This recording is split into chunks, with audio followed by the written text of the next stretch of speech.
Hello, thanks for your time again.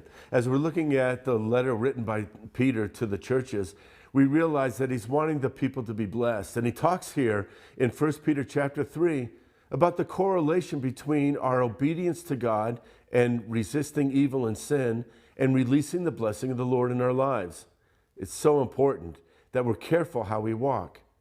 So last time we looked at the gospel here in 1 Peter chapter 3, Peter just reminds us that when we do the right thing, we can just trust that the Lord is going to watch out for us and that he's going to bless us. But now in 1 Peter 3:14, he lets us know, hey, once in a while, though, when you do the right thing, you're really persecuted for it. So when you do the right thing and there's a strong pushback and you're trusting God, where do you land in all of that?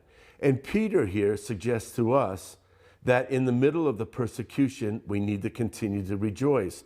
He says this in 1 Peter 3:14, even if you suffer for the sake of righteousness, you are blessed. And do not fear their intimidation, and do not be troubled. Let me talk about this because you know it really is easy to be intimidated in this world. Sometimes the least likely person can intimidate someone who's strong. It can just be a series of events, and we thought, man, how did that person push me back on my heels to where I lost my moral bearing for just a few minutes there? It's so easy to see the disapproval of someone's countenance or to hear their words. It's really easy to say, man, I'm going to be slandered to everyone if I take this stand. But the Bible says this, do not be intimidated. Here's my prayer for myself today, and I make it my prayer for you as well. I want to make sure that I don't give in to the fear of man and the disapproval of man. The devil comes, the Bible says, like a roaring lion, seeking whom he may devour.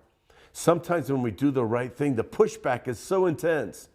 But we have to realize there's an enemy behind that. He is a lion, and he roars. But the truth is this, even in the middle of all of that, greater is he that's in us than he that's in the world. So when people try to intimidate me, sometimes I have to back up for a minute and just think, I will not be intimidated. I'm not going to give in to the fear of man.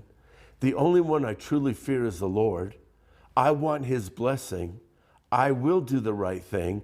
And even if there's persecution in this when I do the right thing, I know that God is watching out and I will be blessed. So if you're in an intimidating situation right now, maybe it's a spouse, maybe it's a boss, maybe it's a coworker or a neighbor, resist the intimidation, trust in the Lord, and see